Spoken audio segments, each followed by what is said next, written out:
ప్రార్థన చేస్తున్నా. పరిశుద్ధుడైన మా పరమ తండ్రి, నీ పరిశుద్ధ పాదములకు అనేక వందనాలు స్తుతులు చెల్లిస్తూ ఉన్నాను. గత మాసమంతా నీ మహాకృపలో కాపాడినారు.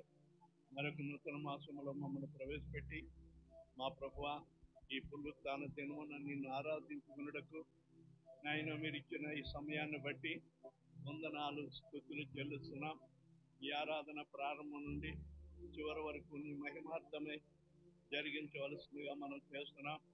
రావాల్సిన వీటినందరినీ త్వరితముగా సమయానికి రాగలిగే కృపను గ్రహించమని ఈ ఆరాధన ప్రారంభించుకుంటున్నాం.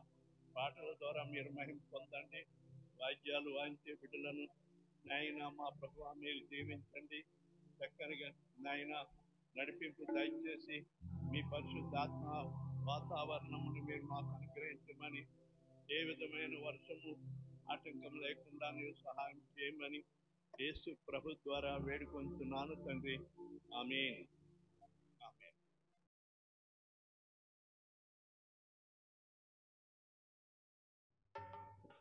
వేటగాని ఉరిలో నుండి నా ప్రాణాన్ని రక్షించావు, బలమైన రెక్కల క్రింద నాకు ఆశ్రయం ఇచ్చావు. వేటగాని ఉరిలో నుండి నా ప్రాణాన్ని రక్షించావు, బలమైన రెక్కల క్రింద నాకు ఆశ్రయం ఇచ్చావు. లేదయ్యా వేరే ఆధారం, నా శృంగమా నా కేడమా, లేదయ్యా వేరే ఆధారం, నా శృంగమా నా కేడమా. ఆరాధన ఆరాధన నా తండ్రినికే ఆరాధన, ఆరాధన ఆరాధన నా యేసునికే ఆరాధన, ఆరాధన ఆరాధన నా తండ్రినికే ఆరాధన, ఆరాధన ఆరాధన నా యేసునికే ఆరాధన. వేటగాని ఉరిలో నుండి నా ప్రాణాన్ని రక్షించావు, బలమైన రెక్కల క్రింద నాకు ఆశ్రయం ఇచ్చావు. లేదయ్యా వేరే ఆధారం, నా శృంగమా నా కేడమా, లేదయ్యా వేరే ఆధారం, నా శృంగమా నా కేడమా. ఆరాధన ఆరాధన నా తండ్రినికే ఆరాధన, ఆరాధన ఆరాధన నా యేసునికే ఆరాధన, ఆరాధన ఆరాధన నా తండ్రినికే ఆరాధన, ఆరాధన ఆరాధన నా యేసునికే ఆరాధన. రాత్రి వేళ భయముకైనను, పగటి వేళ బాణమైనను, రాత్రి వేళ భయముకైనను, పగటి వేళ బాణమైనను, రోగము నన్నేమి చెయ్యదు, నా గుడారాన్ని సమీపించదు. రోగము నన్నేమి చెయ్యదు, నా గుడారాన్ని సమీపించదు. ఆరాధన ఆరాధన నా తండ్రినికే ఆరాధన, ఆరాధన ఆరాధన నా యేసునికే ఆరాధన. అందరు కలిసి పాడదాం. ఆరాధన ఆరాధన నా తండ్రినికే ఆరాధన, ఆరాధన ఆరాధన నా యేసునికే ఆరాధన. వేటగాని ఉరిలో నుండి నా ప్రాణాన్ని రక్షించావు, బలమైన రెక్కల క్రింద నాకు ఆశ్రయం ఇచ్చావు. లేదయ్యా వేరే ఆధారం, నా శృంగమా నా కేడమా, లేదయ్యా వేరే ఆధారం, నా శృంగమా. అందరు కల్పరాం. ఆరాధన ఆరాధన నా తండ్రినికే ఆరాధన, ఆరాధన ఆరాధన నా యేసునికే ఆరాధన, ఆరాధన ఆరాధన ఆరాధన నా తండ్రినికే ఆరాధన, ఆరాధన ఆరాధన నా యేసునికే ఆరాధన, ఆరాధన ఆరాధన నా తండ్రినికే ఆరాధన, ఆరాధన ఆరాధన నా యేసునికే ఆరాధన, ఆరాధన ఆరాధన నా తండ్రినికే నీకే ఆరాధన ఆరాధన ఆరాధన నా యేసునికే ఆరాధన ఆరాధన ఆరాధన నా తండ్రికే ఆరాధన ఆరాధన ఆరాధన నా యేసునికే ఆరాధన. ప్రతి ఒక్కరు మన నోళ్ళు తెరిచి మన రెండు చేతులెత్తి నాతో మాట్లాడుమయ్యా నన్ను దర్శించుమయ్యా అనే పాట పాడుకుందాం. నాతో మాట్లాడుమయ్యా నన్ను దర్శించుమయ్యా నీ మందిరాన నీ సన్నిధాన నీ ఆత్మతో నన్ను నింపుమయ్యా నాతో మాట్లాడుమయ్యా నన్ను దర్శించుమయ్యా నీ మందిరాన నీ సన్నిధాన నీ ఆత్మతో నన్ను నింపుమయ్యా నాతో మాట్లాడుమయ్యా యేసయ్యా యేసయ్యా యేసయ్యా యేసయ్యా యేసయ్యా యేసయ్యా యేసయ్యా యేసయ్యా యేసయ్యా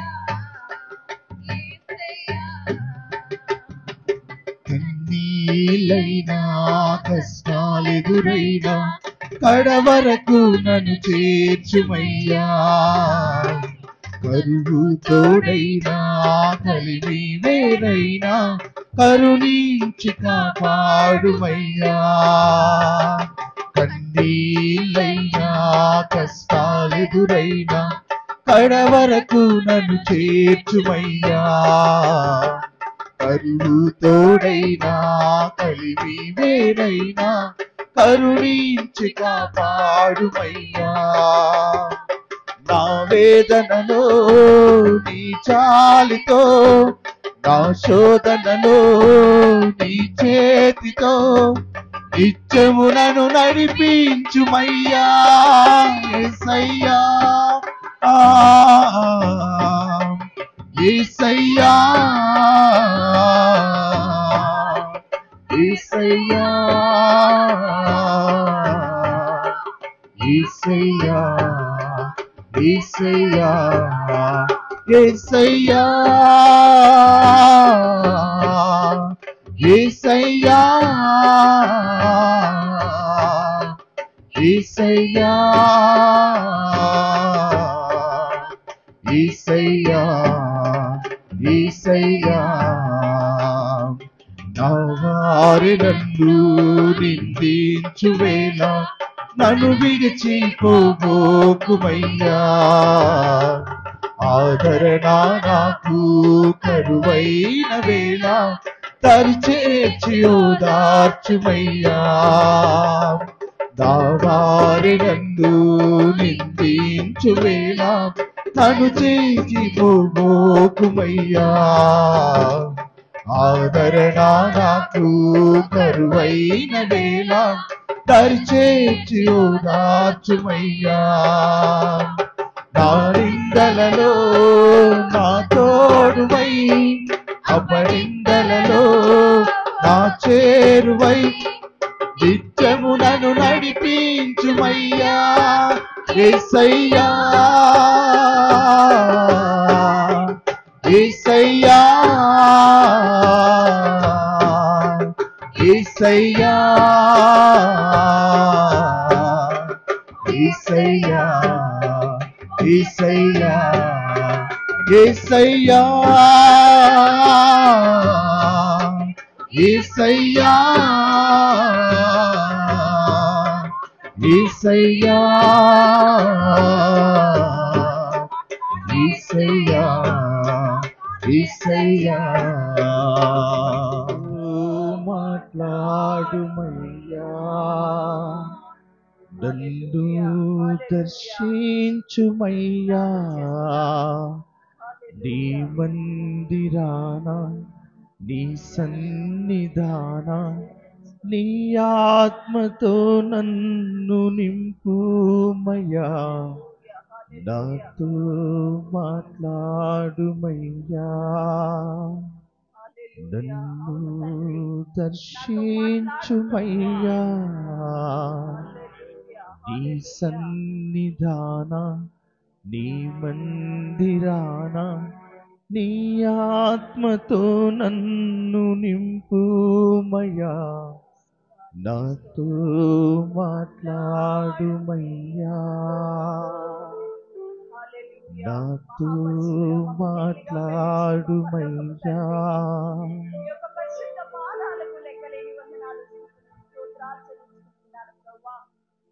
నాయనా ఈ యొక్క స్తుతి ఆరాధన నీకు సమర్పిస్తున్నాం ప్రభా. నాయన అతి ప్రాముఖ్యమైన ఘట్టమునకు మేము వెళ్తుండగా ప్రభా మీరు మాతో ఉండమని వేడుకుంటున్నాం. మాలో నుంచి లోక ఆలోచనలు లోక తలంపులు తీసివేసి నీ పర తలంపులతో మీరు మమ్మల్ని నింపమని వేడుకుంటున్నాం. నీ దాసులను నిలబెట్టి ప్రభా మాతో నీవు సూటిగా మాట్లాడమని వేడుకుంటున్నాను ప్రభా.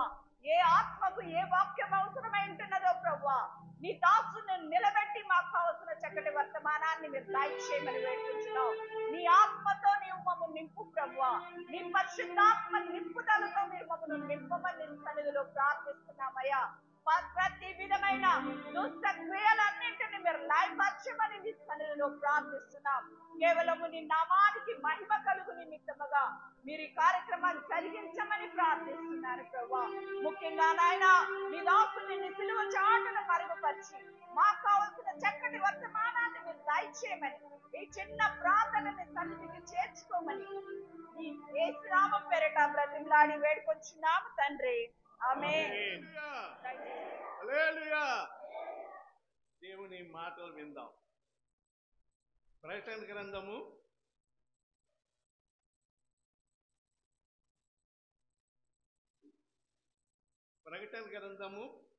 19వ అధ్యాయము 7వ వచనం చదవాలని ఆశపడుతున్నాను. ఆయనను స్తుతించుడి,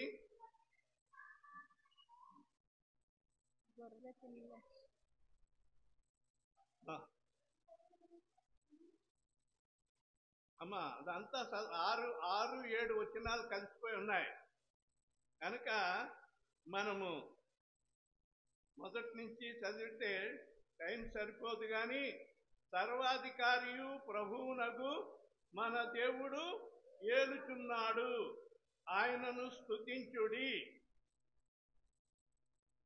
గొర్రెపిల్ల వివాహం ఉత్సవము సమయం వచ్చి ఉన్నది. ఆయన భార్య తన్ను తాను సిద్ధపరచుకొని ఉన్నది. చాలు, ఇంకా ఎక్కువ చదవటానికి టైం లేదు, తక్కువ చేయటానికి లేదు. కానీ 7వ వచనము 6-7 వచనాలు కలిసిపోయి ఉన్నాయి. దానిలో మధ్య విషయం ఏంటంటే ఆయన భార్య తన్ను తాను సిద్ధపరచుకొని ఉన్నది. ఆయన భార్య ఎవరు భార్య? ప్రభు అయిన యేసుక్రీస్తు వారికి పెళ్లి అవ్వలేదు, పెళ్లి కాలేదు. దేవునికి పెళ్లి అనేది లేదు. ఆయన మరి లోకములో జన్మించినప్పుడు 33.5 సంవత్సరాలు మాత్రమే ఆయన జీవించాడు. ఆయన వివాహం చేసుకోలేదు. దేవునికి వివాహం అక్కర్లేదు. మిగిలిన దేవుళ్ళు దేవతలు అనబడిన వారికి భార్యలు ఉన్నారు. వారికి వారి సంసార చేసినట్లుగా గ్రంథాలు చెప్తున్నాయి. కానీ యేసు ప్రభువు వారికి వివాహం లేదు. కానీ పరలోకములో ఒక వివాహము జరగబోతుంది. అది ప్రభు అయిన యేసుక్రీస్తు వారు సంఘానికి సంఘం అంటే సార్వత్రిక సంఘం అంటే పురుషులు ఉన్నారు, స్త్రీలు ఉన్నారు. సంఘము లోకములో నుండి ప్రత్యేకింపబడిన వారు, ఏర్పరచబడిన వారు. సంఘం అంటే అందరూ కాదు. యేసు రక్తములో కడగబడిన వారు, పిలువబడిన వారు, దేవుని చేత ఏర్పాటు చేయబడిన వారు. వారు భూలోకములో సంఘం ఉంది, పరలోకములో ప్రభు అయిన యేసుక్రీస్తు వారు ఉన్నారు. అదే ఇక్కడ 7వ వచనములో గొర్రె పిల్ల వివాహ మహోత్సవము సమయం వచ్చి ఉన్నది. గొర్రె పిల్ల వివాహము, ప్రభు అయిన యేసుక్రీస్తు వారు గొర్రె పిల్లకు సాదృశ్యముగా ఉన్నాడు. గొర్రె పిల్ల వివాహమోత్సవము పరలోకములో జరగబోతుంది. ఆ వివాహమునకు సంఘము సిద్ధపడుతూ ఉన్నది. ఈ సమయంలో పరిశుద్ధాత్ముడు మన సంఘమును కూడా హెచ్చరిస్తున్నాడు. మనము కూడా ప్రభు అయిన యేసుక్రీస్తు వారి యొక్క వివాహ మహోత్సవానికి సిద్ధపడుతున్నాము. ఆయన త్వరగా రానయ్యున్నాడు. మేఘారూఢై ఆయన భూమి మీదకి మధ్యాకాశములోనికి రానయ్యున్నాడు. ఆయన సంఘము ఎత్తబడుతుంది. ఆ సంఘమును గూర్చి చెప్పబడుతున్న మాటలు, మన మాటలు ఏంటంటే సిద్ధపరచుకొనబడుట, సిద్ధపరచబడటం. సిద్ధపరచడం అంటే ఏదైనా ఒక వివాహమునకు వెళ్ళాలంటే మరి మంచి కాస్ట్లీ పట్టు వస్త్రాలు కట్టుకుంటారు. పురుషులైతే కోట్లు, సూట్లు, మంచి విలువైన వస్త్రాలు వేసుకుంటారు. వివాహం అనగానే ఘనమైనది కనుక అన్ని ఆడంబరాలు ధరించుకుని వివాహమునకు వెళ్తాం. వివాహమునకు సిద్ధపడటం అంటే 10 గంటలకి వివాహం అంటే 12 గంటలకు వెళ్తామండి. ఎవరు 12 గంటలకు వెళ్తే పెండ్లి అయిపోతుంది. 10 గంటల కంటే ముహూర్తం అంటే ముహూర్తాన్ని టైంకి అందరూ వివాహమునకు హాజరై ఉండాలి. అలాగే ట్రైన్కి వెళ్ళాలి. ట్రైన్కి వెళ్ళాలంటే నీవు రిజర్వేషన్ చేయించుకుని ట్రైన్కి వెళ్ళాలంటే ముందుగానే ఒక అర్ధగంట ముందుగానే ట్రైన్కి వెళ్ళాలి. ఫ్లైట్కి వెళ్ళాలంటే 2-3 గంటలే ముందుగానే ఉండాలి. ఎందుకంటే అక్కడ చెకప్లు ఉంటాయి, అన్నీ చెక్ చేస్తారు. నీవు అప్పటికప్పుడు టైం ప్రకారంగా వెళ్తే ఫ్లైట్ వెళ్ళిపోద్ది. ప్రేమైన వారులారా, సిద్ధపాటు అంటే మనం పొద్దుటే ఆదివారం ఆరాధన అంటే ప్రొద్దుటే లేవాలి. చలి అనుకుంటే కాదు, పొద్దుటే లేచి స్నానం చేసి బట్టలు కట్టుకుని ఏమున్నా ఉంటే తినేయటం, లేకుంటే తినటానికి మనం కూర్చున్నామంటే టైం అయిపోతుంది. దేవుని సన్నిధికి పరుగులెత్తుకుని రావాలి. యేసయ్య రానయ్యున్నాడో అని పాటలు పాడుతూ ఉంటాం. ఆయన త్వరగా రానయ్యున్నాడు. ఒక విషయాన్ని నేను మీకు తెలిసిందే. మత్తయి సువార్త 25వ అధ్యాయము, అక్కడ పెండ్లి విందుకు సిద్ధపడుతున్న ఓ 10 మంది కన్యకలు ఉన్నారు. వాళ్ళ గురించి సమయంలో మనము జ్ఞాపకం చేసుకోవచ్చు. మత్తయి సువార్త 25వ అధ్యాయము 10వ వచనం నుండి మనం చదువుదాం. వారు కొనబోవుచుండగా బుద్ధి లేని వాళ్ళు, ఆలస్యంగా వచ్చిన వాళ్ళు, మిమ్మల్ని అంటున్నానని మీరేమి బాధపడొద్దండి. ఆ టైంలో బుద్ధి లేని వాళ్ళు సిద్ధపడి రాకుండా లేటుగా వస్తే వీళ్ళ పరిస్థితి ఎలా ఉందో చూడండి. ఏమండి, వాళ్ళు డ్యూటీలో నూనె లేదు, డ్యూటీలో నూనె లేదు, డ్యూటీలు ఆరిపోయినాయి. ఒక 10 మందిలో 5 మంది డ్యూటీలు వెలుగుతున్నాయి, 5 మంది డ్యూటీలు ఆరిపోయినాయి. వెలుగుతున్న వాళ్ళు పెళ్లి కుమారుడు వస్తున్నాడో అని శబ్దం వినగానే వీరు ఆ డ్యూటీలు పట్టుకుని లైన్గా, తలుపు తెరవబడి ఉన్నది.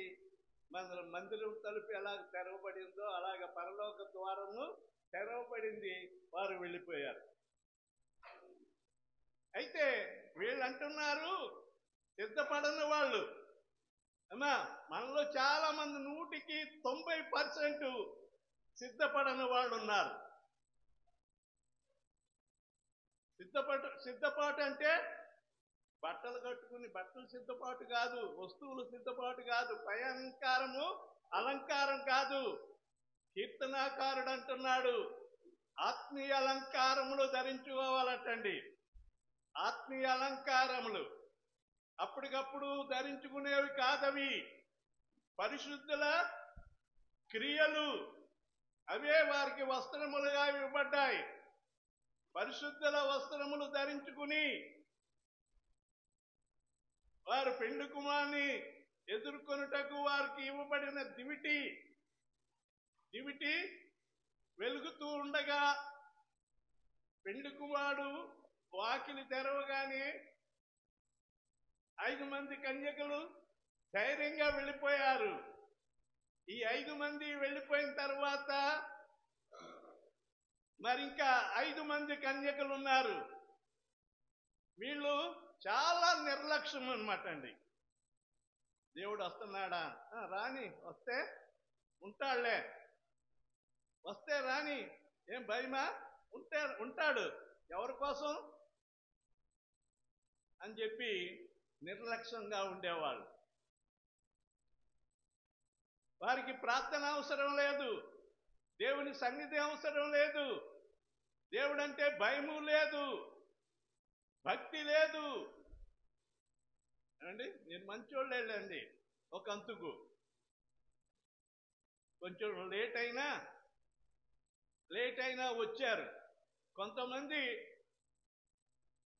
క్రిస్మస్ వస్తుంది కదా, 25వ తారీఖు, అప్పుడు వెళ్దాంలే, అప్పుడు చూసుకుందాం, సంవత్సరానికి ఒక్కసారి వెళ్తే సరిపోతుందని చెప్పి చాలా మంది క్రిస్మస్ క్రైస్తవులు ఉన్నారు. పండగ క్రైస్తవులు అంటారు వాళ్ళు.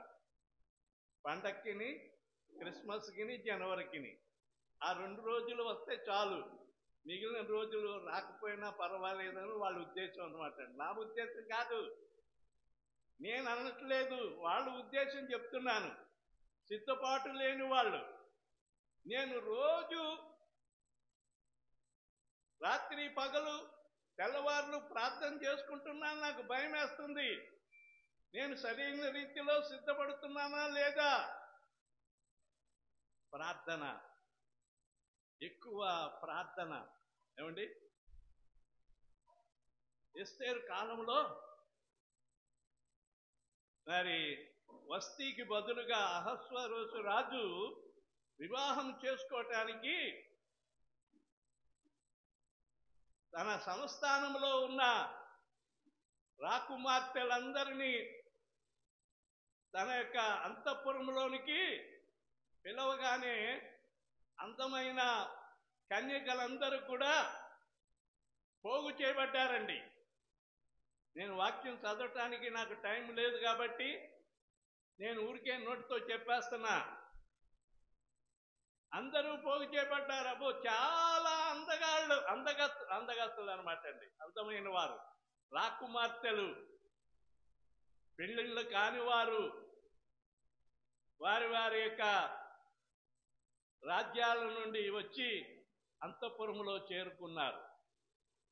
రాజుగారు ఆజ్ఞ ఏంటంటే సంవత్సరము సిద్ధపడాలంటండి వాళ్ళు. ఎలాగా? సుగంధ ద్రవ్యాలతో వాళ్ళకి కావలసిన సుగంధ సెంట్లు ఏమండి, ఇంకా మరి స్నోలు ఏమేమి ఉన్నాయో ఆడవాళ్ళకి బాగా తెలుసు. వాళ్ళకి మరి అన్నీ కూడా ఇవ్వబడ్డాయి. ఒక్కొక్కరికి 7 మంది నపంసకులు, ఆడ మగ కాని నపంసకులు 7 మంది కన్యకలు ఆ యొక్క పెండ్లి కొరకు సిద్ధపడుతున్న ఆ యొక్క రాకుమార్తెలకు ఇవ్వబడ్డారు. అందులో ఎస్తేరు కూడా మొర్దెకై చిన్న ఆయన, ఆమెకు తల్లిదండ్రులు లేరు, చాలా భక్తిలో పెరగబడింది ఈ ఎస్తేరు. మొర్దెకై తన పినతండ్రి ఆమెను కూడా ఆ రాకుమార్తెలతో పాటు ఆమెను కూడా తీసుకుని వచ్చారు. ఆయన తీసుకొచ్చి వారందరికీ మరి చక్కగా పరిశీలన చేసే ఏకే అనే ఒక నపంసకునున్నాడు, పెద్ద ఆయన చేతికి అప్పగించగానే ఆమెను చూడగానే ఆమె ఎడల దయ పుట్టిందంట. ఎందుకంటే ఆమె యొక్క నమ్రత, ఆమె యొక్క మంచి మర్యాదలు, పెద్దవాళ్ళ ఎడల ఉండే గౌరవము, ఆమె వంగి మరి ఆ యొక్క నపంసకునికి నమస్కరించి చెప్పగానే ఆమె యందు దయ పుట్టిందా, ఎంత చక్కని. మిగిలిన రాకుమార్తెలందరూ కూడా ఆయనకి నమస్కారం చేయటం ఏంటి అని చెప్పి వాళ్ళెవరు వంగలేదు. కానీ ఈమె తనలో ఉన్న మంచితనాన్ని బయటపెట్టింది. దాన్ని చూడగానే ఆ యొక్క నపంసకుడు హేగే ఆమె ఎడల దయ పుట్టింది. వెంటనే ఆమెకు మరి వారితో పాటు ఈమె పేదరాలైనప్పటికీ, మరి దిక్కులేనిది, తల్లిదండ్రులు లేకపోయినప్పటికీ ఈమెను మంచి స్థానములో ఈమెను పెట్టి 6 ఏండ్లు ఒక రకంగా, 6 ఏండ్లు ఒక రకంగా వారందరూ సిద్ధపడుతూ ఉంటే ఈమె కూడా మరి 12 మాసములు సిద్ధపడింది. ఎలాగ సిద్ధపడింది? ఏదైతే మరి అలంకరించాడో అది తప్ప మరి వేరేది ఆమె కోరలేదు. తనకిష్టం వచ్చిన రీతిగా ఆమె కోరలేదు. ఇక్కడున్న యవనస్తులు ఇలా ఉండాలి బాబు అని అంటే, అలాగే నేను ఎందుకు ఉండాలి, నా ఇష్టం వచ్చేట్టుగా నేను ఉంటాను అనొచ్చు. అలాగే ఇక్కడ కన్యకులు మరి యవన స్త్రీలు ఉన్నారు, వాళ్ళు కూడా నా ఇష్టం వచ్చేట్టుగా నేను సిద్ధపడతానని వాళ్ళ ఇష్టం వచ్చేట్టుగా సిద్ధపడితే, అక్కడ కోరుకునే అహస్వరోసు రాజు భార్యగా సిద్ధపరచబడిన ఆయన చూస్తాడు, ఆయన ఎన్నుకుంటాడు. ఆ పరిస్థితుల్లో ఈ ఎస్తేరు కూడా మరి సిద్ధపడింది. తన వంతు వచ్చినప్పుడు రాజు సముఖమునకు తీసుకురాగానే ఆమె ఎడల ఏం కలిగిందంటే సంపూర్ణ దయ కలిగిందంటండి. దేవుని స్తోత్రం. హల్లెలూయా, హల్లెలూయా. హేగే అనగా పరిశుద్ధాత్మకు సాదృశ్యము. పరిశుద్ధాత్ముడు మన మధ్యలో ఉండి మనల్ని ఏ రీతిగా సిద్ధపడాలో ఆ రీతిగా పరిశుద్ధాత్ముడు మనల్ని ప్రేరేపిస్తూ ఉన్నాడు. అయితే పరిశుద్ధాత్మకు మనం వ్యతిరేకంగా 3 గంటలకు లెగమని ప్రేరేపిస్తూ ఉంటే ఈ చలికి లేవలేక దుప్పటి కప్పుకుని హాయిగా నిద్రపోతున్నాం, గురక పెట్టుకుని లేవలేకపోతున్నాం. మన ఆత్మను మనం సిద్ధపరచుకోవాలా. పెండ్లి కుమారుడు అతి త్వరగా రానేయంటున్నాడు. ఇదిగో ఇక్కడ సిద్ధపాటు లేని కన్యకలు 5 మంది ఉన్నారండి. వారి సంగతి నేను 2 మాటలు చెప్పి ముగించేస్తాను. వీరు పెండ్లి కుమారుడు వచ్చెను, 10వ వచనములో వారు కొనపోవచ్చుండగా పెండ్లి కుమారుడు వచ్చెను. అప్పుడు సిద్ధపడిన వారు అతనితో కూడా పెండ్లి విందుకు లోపలికి పోయిరి. అంతటా 11వ వచనములో అంతటా తలుపు వేయబడింది. చూసారా? ఇక్కడ ఉండండి. తలుపు వేయబడగానే ఈ తిరిగి 5 మంది కన్యకలు వాకిలి దగ్గర నిలబడి, అయ్యా అయ్యా మాకు తలుపు తీయమని అడగగా అతడు, మిమ్మును ఎరుగనని మీతో నిశ్చయముగా చెప్పుచున్నానన్నాడు. చాలండి. చూసారా? నాలాటోడైతే అయ్యో ఈ ఫలానా విశ్వాస కదా, ఫలానా ఆయన కదా అని చెప్పి ఒకవేళ నేను వాకిలు తెరుస్తానేమో కానీ నా చేతుల్లో లేదు. ఆయన ప్రభువైన యేసుక్రీస్తు వారు పెండ్లి కుమారుడుగా ఆయన తలుపు వేసిన తర్వాత తలుపు తీయబడదు. నీవు సిద్ధపడవలసింది ఇప్పుడే. పెండ్లి కుమారుడు ఇంకా దూరంగా ఉండగానే నేను గడప యొద్ద వాకిలి దగ్గర నిలిచి ఉన్నాను. ఎవరు నా కొరకు సిద్ధపడి ఉంటారో వారిని నేను కొనిపోవటకై వచ్చుచున్నాను, నేను త్వరగా వచ్చుచున్నానని చెప్పి పదే ప్రకటన గ్రంథములో ఎక్కువ మార్లు చెప్పబడుతున్నది. వాని క్రియల చొప్పున ప్రతిఫలం ఇచ్చుటకు నేను వచ్చుచున్నాను. వాని క్రియలంటే పరిశుద్ధుల క్రియలు, పరిశుద్ధులకు ఉండవలసిన క్రియలు ఉండాలా. లోకములో చాలా మంది అన్నదానాలు, భూదానాలు, ఏమండి ఇంకా ఏమేమో దానాలు ఇస్తున్నారు.